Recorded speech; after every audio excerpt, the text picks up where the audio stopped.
I am Shinami Bicada from Group 6. Our topic is all about facilities planning and site selection. So, plant location or the facilities location problem is an important strategic level decision making for an organization. One of the key features of a conversion process or manufacturing system is the efficiency which the products or services are transferred to the customers.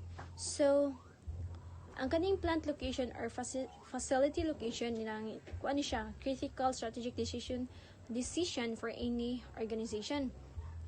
It determines where kanang kung asa nakuan ang manufacturing or operational facility will be set up. This decision directly nag-impacts ni siya sa organization's ability to deliver products or services efficiently to customers. And next is the selection of location is a key decision as large investment is made in building plant and machinery. It is not advisable or not possible to change the location very often. So an improper location of plant may lead to waste of all the investment made in building and machinery. So ang kaning selection of a plant location is kanang kuan siya crucial sa decision kay kanang nag-involve siya sa significant investment sa infrastructure, sa mga machinery and equipment. So once gani ang kaning location is na-establish na nang changing it is kanang either impractical or extremely costly ragay kayo. And then next is need for selecting a suitable location. So, the need for selecting a suitable location arises because of three situations. So, there is three situations sa kanang kinahanglan sa pag-select sa suitable location. So, first is when starting a new organization, location choice for the first time. In the case of ang second is in case of existing organization, then third is in case of global location. So, ang ganing first is in case of location choice for the first time or new organizations. Cost economies are always important when selecting a location for the first time, but should keep in mind the cost of long-term business or organizational objectives. So, ang kaning when selecting a location for a new kanang organization, kanang kuan siya kanang makasave kanang savra sa mga kanang savings and sa cost economies anang kuan siya crucial. So but however ang decision should also kanang dapat ma-align pud siya sa kanang organizations long-term kanang goals and kanang objectives.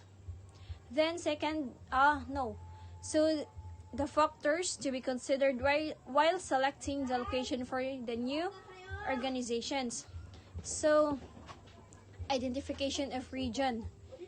Considering organizational objectives and long-term factors like marketing, technology, internal strengths and weaknesses, regional resources, business, legal, social, and geographical environments helps determine the best region for an operations facility. Ang kanin siya is kanang mao ni siya ang kanang first step in kanang pag-select og location sa kanang most suitable gali sa region kanang for that specific facility. So ang kani siya is nag-involve siya sa evaluating factors kanang na-align with the organization's goals and long-term strategies. So second is choice of a site within a organization. So once the suitable region is identified, the next step is choosing the best site from an available set. Choice of a site is less dependent on the organization's long-term strategies. Evaluation of alternative sites for their tangible and intangible cost will resolve facilities location problem. So, ang kani siya is kanang after identifying the region, so mao ni siya ang kanang the next steps siya sa pag-select. So, the specific site within that region. So, ang kani siyang nga decision is nag-focus siya more on operational factors and mas less siya sa kanang long-term strategies. And then third is dimensional analysis. If all the costs were tangible and quantifiable, the comparison and selection of a site is easy. The location with the least cost is selected. So ang kani nga step is nag-involve siya sa kanang compare sa mga potential sites based on mga purely unmeasurable, tangible cost to make the decision kanang mas simple and kanang objective. And then second, in case of location choice for existing organization. In this case, sa kaniyang case is kanang a manufacturing plant has to fit into a multi-plant operation strategy that is additional plant location in the same premises and elsewhere under following circumstances. So, mao ni ang mga circumstances. So first is plant manufacturing distinct products. Second, manufacturing plant supplying to a specific market area. Third, plant divided on the basis of the processor stages and manufacturing. Then fourth, plants emphasizing flexibility. So ang kani siya nga strategy is nag-involve siya sa setting up separate plants for different product lines, especially when the production processes, technologies or sources required mga required og mga highly specialized and differ significantly. And then second is manufacturing plants supplying to a specific market area. So this type of strategy is useful when market proximity consideration dominates the resources and technology considerations. This strategy requires great deal of coordination from the corporate office. An extreme example of this strategy is that of soft drinks bottling plants. So ang kanang strategy is nag-focus siya sa most on kanang pag-placing sa manufacturing plants close gali sa kanang target market to reduce transportation cost and improve delivery speed. And then third is plants divided on the basis of the processor stages and manufacturing. This strategy requires much centralized coordination of the manufacturing activities from the corporate office that are expected to understand the various technological aspects of all the plants. So, ang kaniyang strategy is nag-involve siya sa pag-set up sa mga separate plants for mga lahi-lahi nga mga stages sa production process such as raw material processing, assembly and finishing. So each plant focuses on a specific part of the overall manufacturing process. So last is plants emphasizing flexibility.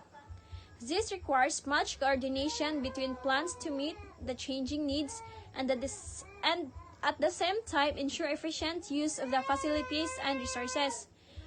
Frequent changes in the long-term strategy in order to improve the efficiently temporarily are not healthy for the organization. So, kani siya nga strategy is nag-focus siya sa mga setup sa plants that can quickly maka-adapt ra dayon sa changes sa kanang mga demand karon. So, sa customers sa mga customer preferences or kanang mga requirements sa production while nagkuan gyapon sila nag-ensure gyapon sila sa efficient use of resources. Thank you. Location options. In planning locations, the managerial of the existing companies may often consider the four options.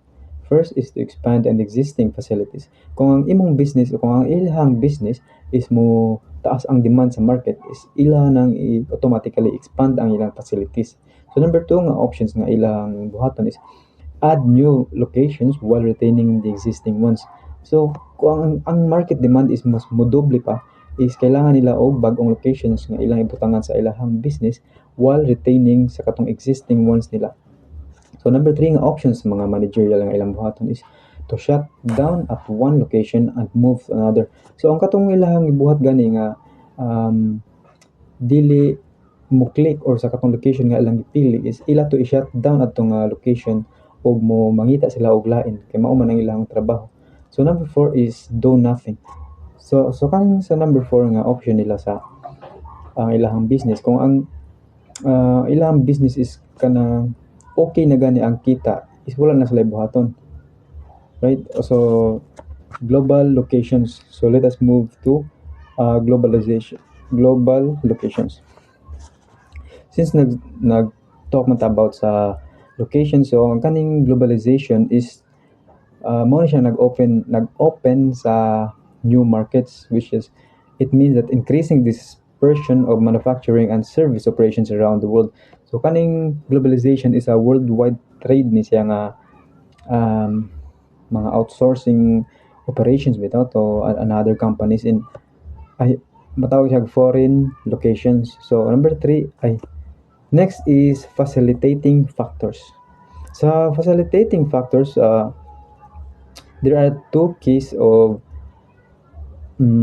factors that are globalization attractive and feasible for business organizations, which is the uh, trade agreements and technological advances. I'm discussing to you about trade agreement. So, the trade agreements play a crucial role in reducing barriers to international trade, fostering economic cooperation, and promoting the exchange of goods and services across borders. Some key trade agreements that have significantly impacted global trade, so included therein is North American Free Trade Agreement or NAFTA. So NAFTA, implemented in 1994, was a trilateral trade agreement between the United States. So the United States, Canada, and Mexico. Its primary goal was to eliminate tariffs and reduce other trade barriers between this country. So thereby encouraging cross-border trade and investment. In 2020, NAFTA was replaced by the United States Mexico-Canada Agreement or USMCA, which updated provision for labor, environmental regulations, digital trade, intellectual property protection, General Agreement on Tariffs and Trade or GATT. GATT, established in 1948, was a multilateral agreement aimed at promoting international trade by reducing tariffs and other trade restrictions. Over time, it became the foundation for global trade rules and play a key role in lowering trade barriers.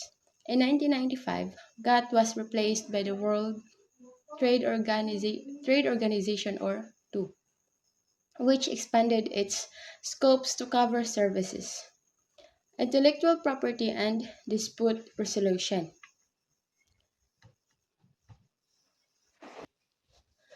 So in US, China Relations Act and enacted in 2000. This act granted permanent normal trade relation or PNTR status to China, paving the way for China's accessions to the two. This agreement allowed for increased trade between the US and China, normalizing tariffs and trade terms. It also opened up China to more foreign investments and integrated it further into the global economy.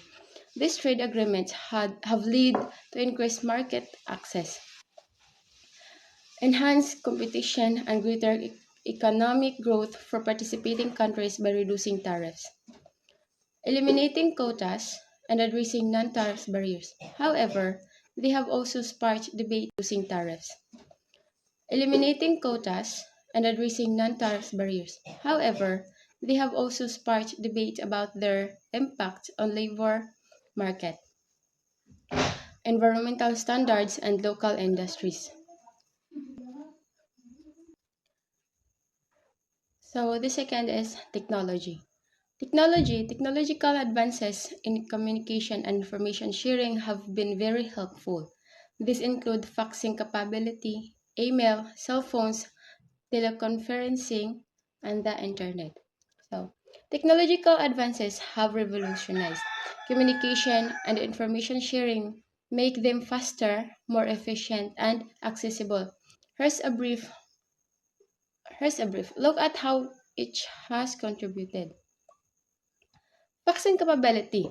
So, first is faxing capability. Though less common now, fax machines allow documents to be sent across long distances almost instantly, which was a major advancement at that time. Second is email. So, email transformed the way we communicate, offering near instant delivery of messages, documents, and multimedia content globally, helping to replace traditions mail for business and personal communication. Third is the cell phones. Mobile phones broke the barrier of landlines, allowing people to communicate on the go. With with the advent of smartphones, they've become powerful tools for both communication and information sharing through calls, messaging, apps, and internet access. So fourth is teleconferencing. This had enabled real-time, face-to-face communication from different locations, essentials for businesses, education, and remote collaboration, especially as video conferencing software like Zoom and Microsoft Teams became common. The fifth is the internet. The internet is perhaps the most transformative, allowing for the instantaneous sharing for information globally, connecting people, enabling and e-commerce, networking, and revolutionizing industries such as media, education, and entertainment. So, these technologies have significantly shrunk the world, making communication more seamless and information more accessible. So, we have a benefits here. Globalizing operation provides several benefits for companies, though it's essential to recognize that these benefits have varied depending on the industry, strategy, and implementation. So, here are here are some of key benefits of globalization and businesses. First is access to network. First is access to new markets. Global expansion opens the door to new customer bases, increasing revenue potential by selling products and services in different countries.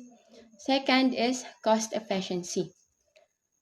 Cost efficiency companies often take advantage of lower labor cost and cheaper raw materials in other regions, reducing production costs and improving profits margins. The third benefit is financial. Companies can avoid the impact of currency changes that can occur when goods are produced in one country and sold in another countries. Also, a variety of incentives may be offered by national, regional, or local governments to attract businesses that will create jobs and boost the local economy. So next is the other. Globalization may provide new sources of ideas for products and services, new perspectives on operations and solutions to problems. So let's move to the disadvantages. There are a number of disadvantages of having global operations. These can include the following. So first is the transportation cost. High transportation cost can occur due to poor infrastructure or having to ship over great distances. and the resulting cost can offset savings in labor and material cost. So the second disadvantage is the security cost. Increased security risk and theft can increase cost. Also, security and international borders can slow shipments to other countries. And the third disadvantage is the unskilled labor. Low labor skills may negatively impact quality and productivity, and the work ethic may differ from that in the home country. Additional employee training may be required. Another disadvantage is import restrictions. Some countries place restrictions on the importation of manufactured goods, so having local suppliers avoids those issues. Next is productivity. Low labor productivity may offset low labor costs or other advantages. And the last disadvantage is criticisms. Critics may argue that cost savings are being generated through unfair practices such as using sweatshops, in which employees are paid low wages and made to work in poor conditions, using child labor, and operating in countries that have less stringent environmental requirements. So good day everyone. So today I'm going to discuss the risk. So the first risk is the political. Political instability and political unrest can create risk for personnel safety and the safety of assets. Moreover, a government might decide to nationalize facilities, taking them over. So this is the risk that changes in government policies or political instability like coups or protests that can disrupt business operations or harm investments. Governments may also seize private companies or nationalization. So example of it is a government takes over a foreign-owned factory. So the second risk is the terrorism. Terrorism continues to be a threat in many parts of the world, putting personal and asset risk. Assets are at risk and decreasing the willingness of domestic personnel to travel to or work in certain areas. Terrorist attacks can be harmful to people, can destroy assets and disrupt businesses' operations, especially in high-risk areas. They also make the employees less willing to work in those regions. For example, a bombing damages company offices and causes operations to halt. Next is the economic. Economic instability might create inflation or deflation, either of which can negatively impact profitability.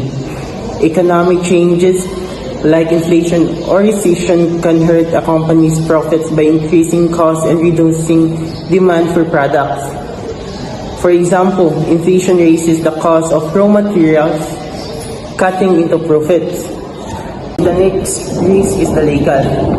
Laws and regulations may change, reducing or eliminating what may have been key benefits.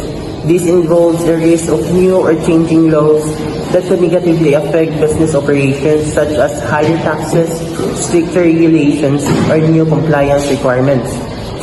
For example, new environmental laws force a company to invest in costly equipment. So the next risk is ethical.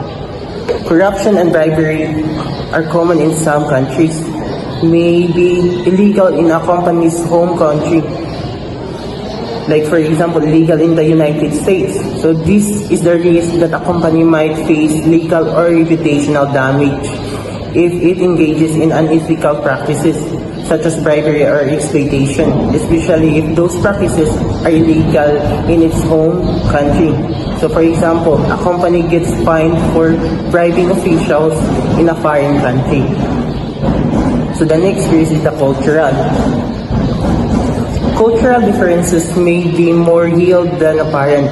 Cultural misunderstandings can lead to communication problems, conflicts, or failed businesses deals if a company doesn't respect local customer or values. So for example, a company makes a business deal without understanding local tradition, causing tension with the partner. And the last risk is the quality. Lax quality controls can lead to recalls and liability issues. If a company doesn't maintain high quality standards, it could produce defective products leading to recalls, legal problems, and damage to its reputation. So, for example, a faulty product is recalled, harming the company's image and causing financial losses. So those are the risks. So next is let's discuss the definition of managing global operations and automation. So first is the managing global operations. Although global operations offer many benefits, these operations often create new issues for managing to deal with. For example, language and cultural differences increase the risk of miscommunication and may also interfere with the developing trust that is important in business relationships. Operating globally offers numerous advantages, such as access to new markets, resources, and cost efficiencies. However, it also presents unique challenges for management. One of the key issues is dealing with language and cultural differences, which can lead to miscommunication. Next is the automation. Automation is having a major influence on the decision where to produce goods, particularly if the main markets are domestic. So automation is the process or the use of technology to perform tasks with minimal human intervention. It can involve using machines, programs, robotics, or processes to achieve outcomes. So good day everyone. So my topic is all about general procedure for making location decisions. So the general procedure for making location decisions usually consist of the following steps. Number one is to decide on the criteria to use for evaluating location alternatives, such as increased revenues, decreased cost, or community service. Second is to identify important factors, such as location of markets, or raw materials. So the factors will differ depending on the type of facility.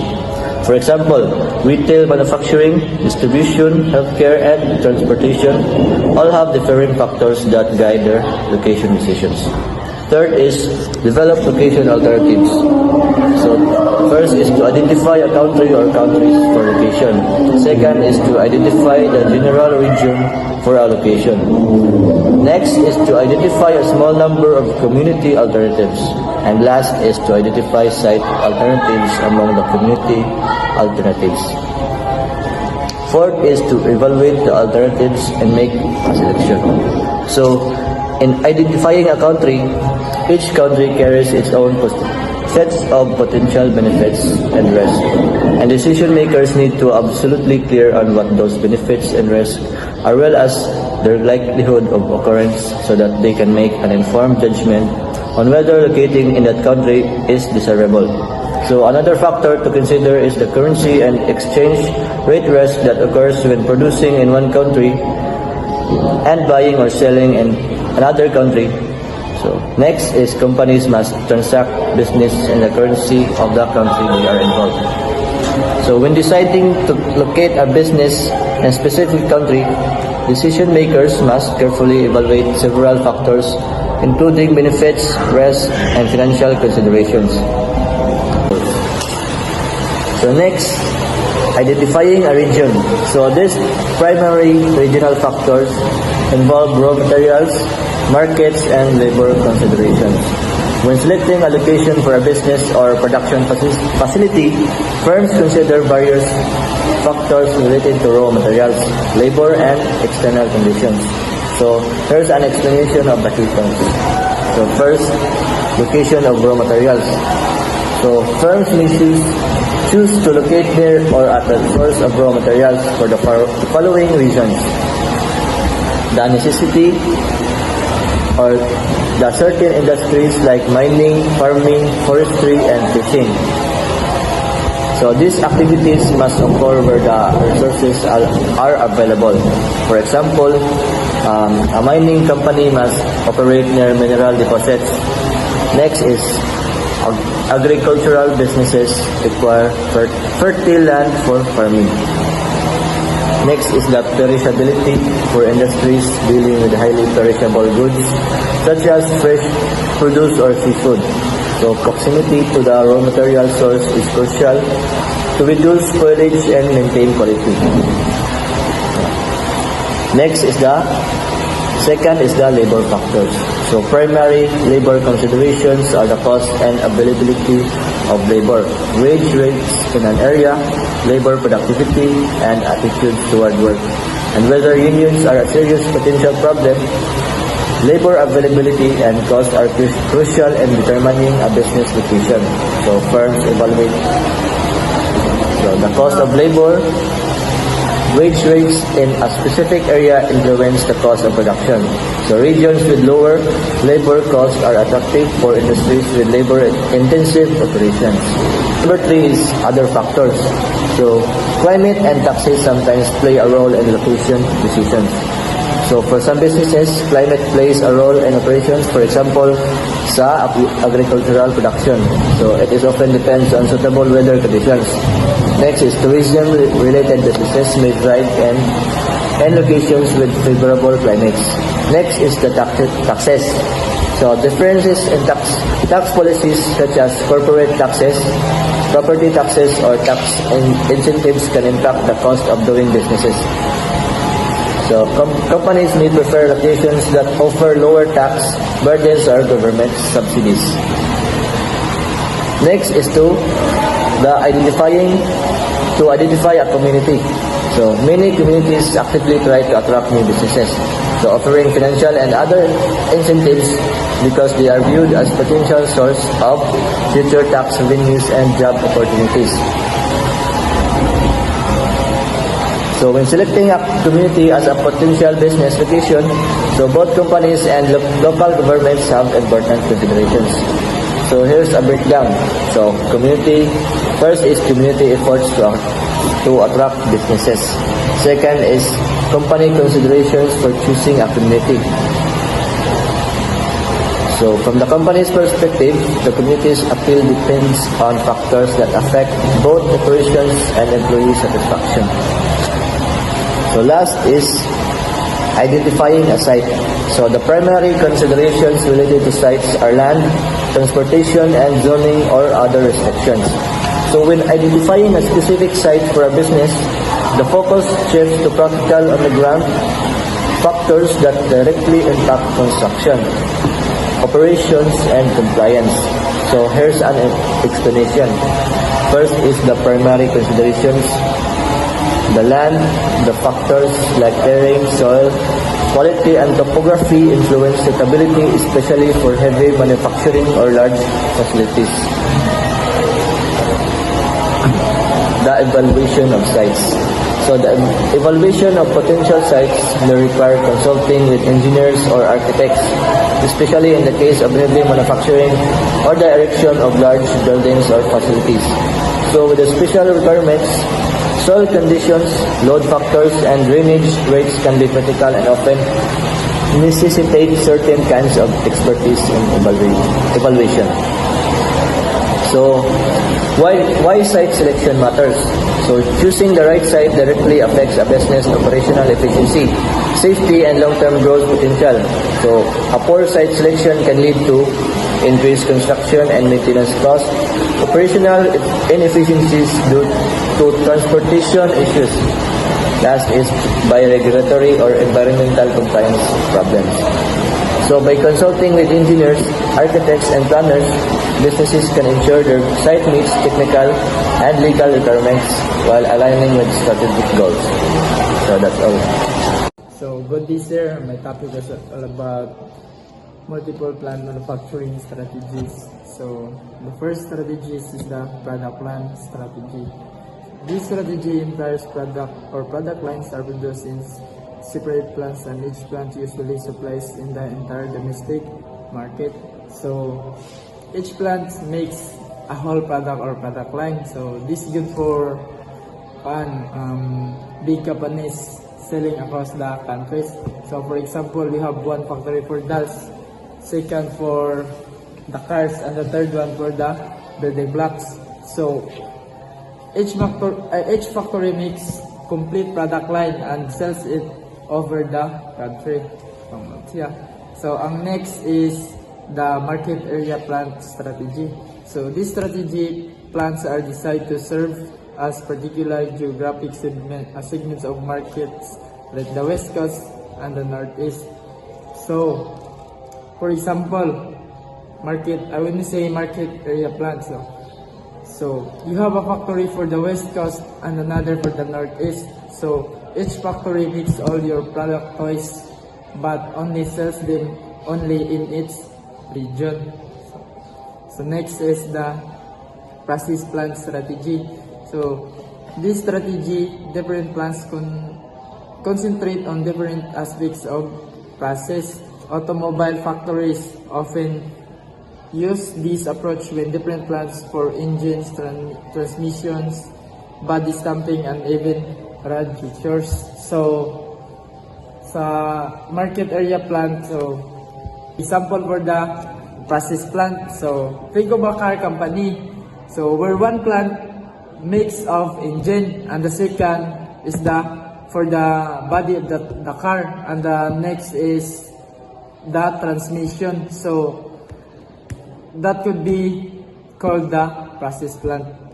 So next is the geographic purpose plant. So when this strategy, plants are flexible and capable handling range products. This allows quick response to product or market changes, although it can be less productive than a more focused approach. So this plant can make different products, but it's flexible, but it might not be as efficient as specialized plant. So that's all about for manufacturing multiple plant manufacturing strategies. So the next is the GIS, or GIS stands for Geographic Information System. So GIS is like a superpower map that helps the business make smarter decisions. So it's not just about showing roads and landmarks, but it also about understanding different information connected to those places. So here's how the different types of companies using GIS. So here are some ways of business use geographic information system. So first is the logistic companies. So the logistic companies use the plan to split activities such as routes and schedules based on their location of the customers. So the logistic companies, so they use GIS to plan efficient the delivery routes, or to track or on how the customers based on their location. So next is the publishers. So publishers of the magazines and newspapers use GIS to analyze circulation and active advertise. So also the publishers use GIS to see where the readers live and target ads. So next is the real estate company.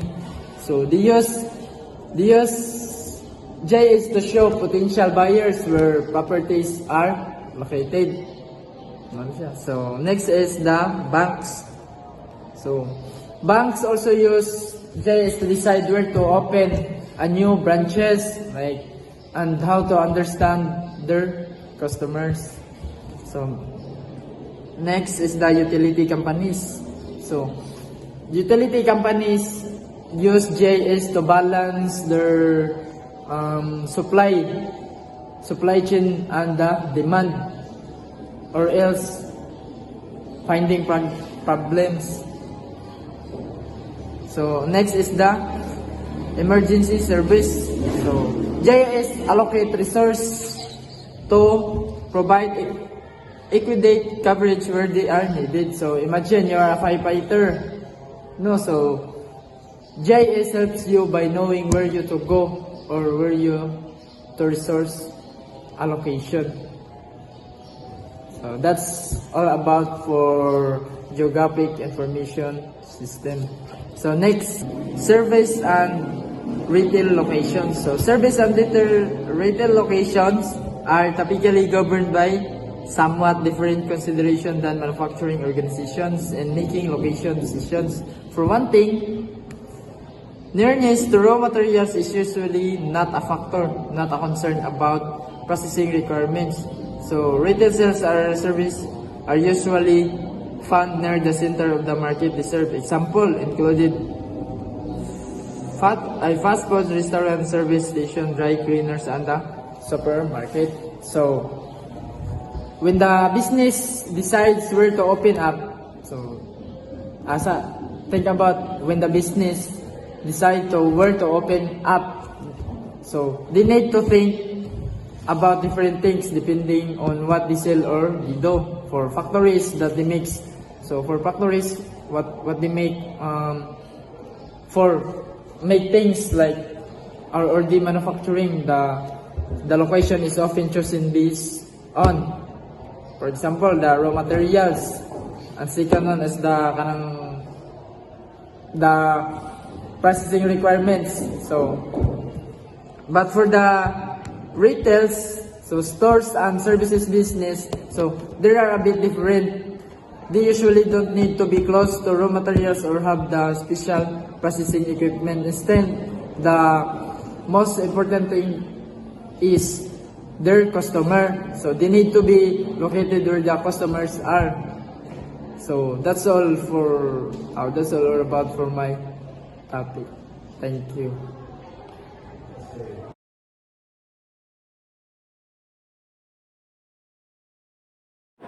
So next is the evaluating location alternatives. So there are a number of techniques that are helpful in evaluating location alternatives. So first, the locational cost profit volume. Second one is the factor rating, and the last is the center of the gravity method. So the first technique is the locational cost profit volume analysis. So the procedure for locational cost profit volume analysis involves these steps. So first step is to determine the fixed and variable costs associated with each location alternative. Second is to plot the total cost line of all location alternatives on the same graph. Third is determine which location will have the lowest total cost for the expected level of output. Alternatively, determine which location will have the highest profit. This method assumes the following. Fixed costs are constant for range of probable output. Second, variable costs are linear for the range of probable output. Third is the required level of the output can be closely estimated. Fourth, only one product is involved. So this is the formula. Total cost is equals to FC plus B times Q, where FC stands for fixed cost, the V variable cost per unit, Q, and the quantity of volume of output. So for example, location A, fixed cost per year is $25,000 and the variable cost per unit is $11. So B is the $100,000 and the variable cost per unit is 30. C is $150,000 and variable cost per unit is 20, and the $200,000 fixed per year and the variable cost per unit is 35. So aron sa pag-solve, ang buhaton is first, for A, plot the total cost line for this location on a single graph. B, identify the range of the output for which each alternative is superior, either has the lowest cost. C, if exact output at the location is to be 8,000 units per year, which location should be the lowest? So to solve A, to plot the total cost line, select an output that is approximately equal to the expected output level. So 10,000 units per year. Compute the total cost for each location. So sa location A, ang fixed cost niya is $250,000 plus sa variable cost niya $11 niya gitimes sa 10,000 units per year, so equals to $360,000 per dollars. So sa location B, maura gyapon ang iyang kuan 100,000 plus variable cost nga $30 times katong given nga 100,000 units per year, 10,000 units per year, so equals to 400,000. So sa location C is $150,000 plus variable cost nga 20 times 10,000 gihapon sa katong units per year. So money siya equals $350,000. So sa location D is ang iyang fixed cost kay $100,000 plus 35 nga variable cost times 10,000 sa atong units per year. So money siya equals to $550,000. So next is plot each location's fixed cost. So since na may given sa fixed cost, ang location A is 250,000. So makita nato dira sa black nga line in between 200 and 300. Next is location B, which is 100,000. So nadra blue nga line. Next is location C, which is 150,000. So the red line. Next is location D, which is 200,000. So and next, the total cost at 10,000 units, and connect to the 2 points with a stem. So over. Okay. So letter B, the approximate range for which the various alternatives will yield the lowest cost shown on the graph. Next, note that location D is never superior. The exact ranges can be determined by finding the output level at which lines B and C and lines C and A cross. To do this, set their total cost equations equal and solve for Q, the break-even output level, as for B and C. So the location B is equals to $100,000 plus $30 Q, and location C is $150,000 plus $20 Q. So upon in solving this, you need to mo siyang itupad ang $30 Q. So i-transpose nimo ang ibalhin nimo ang $20 Q. So kay gibalhin man nimo ang 20, so negative 20 na. Next is ang sa B is $100,000. So ibalhin nimo siya sa right side. So mahimo na siyang $30 Q minus $20 Q equals $150,000 minus $100,000. So upon solving this, so you find Q is equals to 5,000 units per year. So same report og pamaagi sa location C and A. So kung ato siyang i-transpose, mahimo siyang $20 Q minus $11 Q equals $250,000 minus $150,000. So upon solving this, you'll find that Q is equals to 11,111 units per year. So letter C is, from the graph you can see that for 8,000 units per year, location C provides the lowest. So for a profit analysis, so money formula niya, Q times R minus V minus FC. So where ang R is revenue per unit. So where the expected level of output is close to the middle of the range over which one alternative is superior. So the choice is readily apparent. If the expected level of output is very close to the edge of a range, it means that the two alternatives will yield comparable annual cost. So management would be indifferent in choosing between the two in terms of total cost. So example, a manufacturer of staplers is about to lose its lease, so it must move to another location. Two sites are currently under consideration. Fixed cost would be $8,000 per month at site A and $9,400 per month at site B. So variable costs are expected to be $5 per unit at site A and $4 per unit at site B. Monthly demand has been steady at 8,800 units for the last several years and is not expected to deviate from that amount in that foreseeable future. So assume staplers sell for $6 per unit. So determine which location would yield higher profit under these conditions. So there.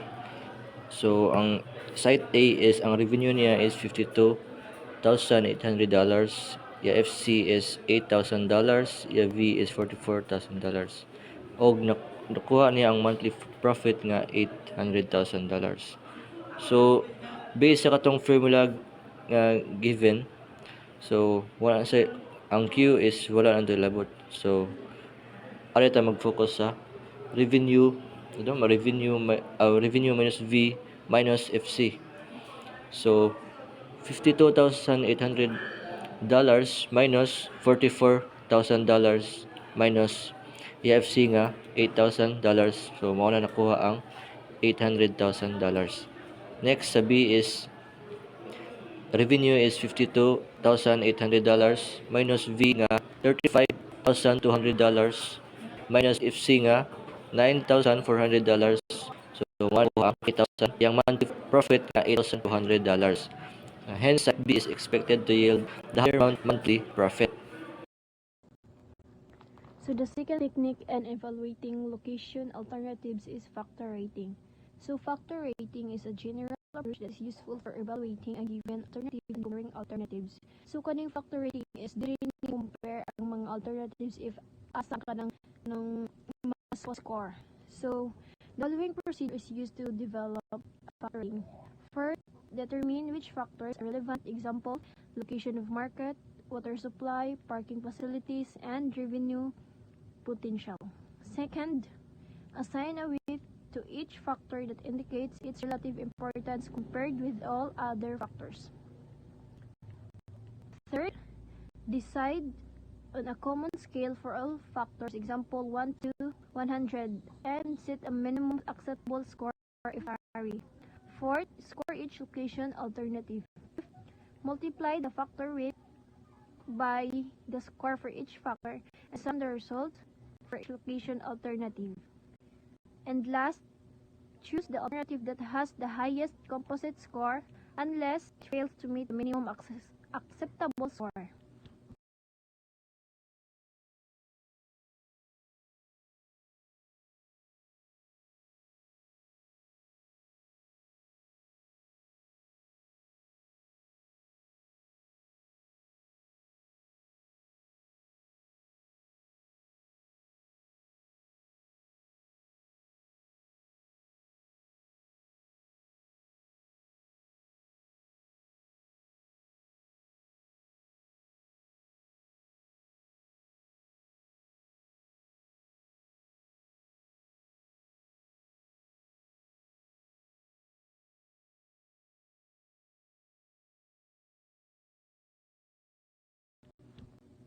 So here, example.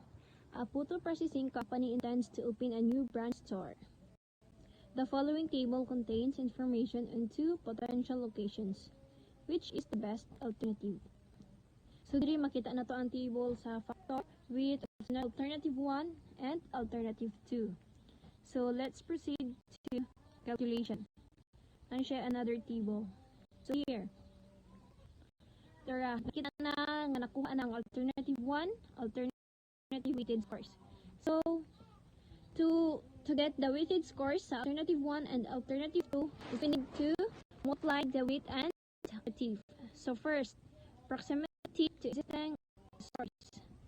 So to get the alternative 1, we need to multiply the width, which is 0.10, and the alternative 1, which is 100. So 0.10 times 100 equals to 10.0.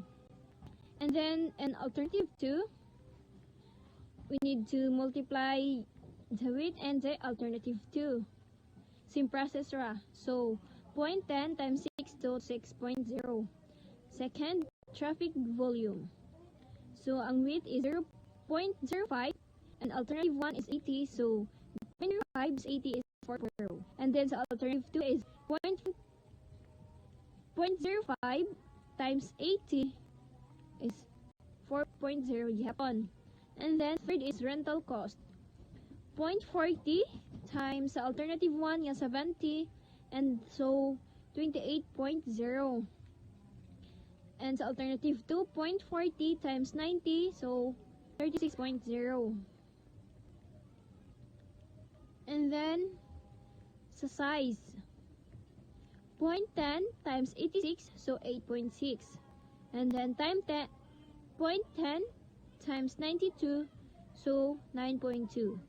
Sa layout, 0.20 times 40, so 8.0. Sa alternative 2, 0.20 times 70, so 14.0. And last is operating cost, 0.50 times 80, so 12.0. And then sa alternative 2, 0.15 times 90 is 13.5. Then, kuan siya tanan sum. Like, from proximity to operating cost, i-add na nimo siya so that makuha ang 70.6. And same sa alternative, i-add gyapon siya so nakuha ang 2. So, ang kaning sawit is dapat ang matutog gyapon na niya is 1. Sa praning sawit nga 0.10, 0.05, 0.40, 0.10, 0.20, 0.15. So, equal to 1. So, ang the best nga, ang better nga kuan ani, better nga alternative is ang alternative 2. Kay mas higher yang composite score, which is 82.7. The third technique of evaluating location alternative is the center of gravity method. So this method is used to determine the location of a facility that will minimize shipping costs or travel time to various destinations. So the formula that will be used in this method is the bar x is equal to summation of xi over to n, and bar y equals to summation of yi over n, where the xi represents the x coordinate of destination I, and the yi is represents the y coordinate of destination I, and the n is the number of destinations. When the number of units to be shipped is not the same for all destinations, a weighted average must be used to determine the center of gravity, with the weights being the quantities be shipped. In some cases, number of trips can be more important than quantities, so that metric would be used instead of quantities. So in this case is maggamit ta og lain nga formula. So the appropriate formulas are bar x is equals to summation xi times qi over summation of qi, and bar y equals to summation of yi times qi over summation of qi, where the qi represents the quantity to be shipped to destination I, and xi represents the coordinate of destination I, and yi represents the coordinate of destination I. Here is an example of using sa katong pinakauna nga formula. Determine the coordinates of the center of gravity for the problem depicted in figure 8.1c. Assume that the shipments from the center of gravity to each of the 4 destinations will be equal quantities. The coordinates of the destinations can be formed from the figure 1b. So, sa kaning table. So, ang formula nga gamiton is katong nag-unas, since naka-indicate man na ang nga equal quantities. So, given na sa table ang mga 4 destinations with different na x o y coordinate, og na siya ang sa destination 1 kay ang x niya is 2 and the y is 2. 2 sa destination 2 kay 3 ug 5, ang destination 3 kay 5 ug 4, ug ang destination 4 kay 5 ug 8. So imong kuhaon nila ang ilahang total sa coordinate x ug sa coordinate y. For the solution, gamiton to ang pinaka first nga formula. Mo to ang bar x equals to summation of x over n ug bar y equals to summation of y over n. So ang summation of x ato sa given nga table is 18 ug ang number of samples ato niya is naiupat ka destination, so over 4, 18 over 4, which is equals to 4.5. Then ang total sa atong sa y is 16, and this same right is i-divide siya og sa katong 4, so which is equal to 4. This means nga ang coordinate at to find the center of gravity is ang x coordinate is equivalent to 4.5 ug ang y kay 4. So hence the center of gravity is at 4.54, which places it just west of destination D3, which can be seen in the next slide. As you can see, there are 3 different graphs. So first is a map showing destinations, then coordinate systems added, ug ang center of gravity. So ari sa center of gravity is ato na ilocate na sa map ang katong nakuha nga coordinate. Mo to ang sa x coordinate kay 4.5 ug ang y coordinate nga 4, which is duol ra siya sa destination 3. So let's have another example, but this time gamito na ang katong ikaduha nga formula. Suppose that the shipments for the problem that has been shown are not equal, but instead are the following. Determine the center of gravity. So destinations, na 4 destinations. X and y coordinate kay na siya the same value sa pinakauna. Ang na-add ani kay ang weekly quantity, which is 800, 900, 200, and 100.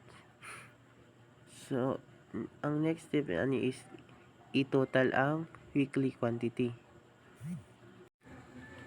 So after makuha sa katong total sa weekly quantity, which is equal to 2,000, so largo na ta sa solution. So gamiton ang katong ikaduha nga formula. So bar x equals the summation of xi times qi over summation of qi, ug ang bar y equals the summation of yi times qi over summation of qi. So sa bar x, which is equals to 2 times 800 plus 3 times 900 plus 5 times 200 plus 8 times 100 divided by 2,000.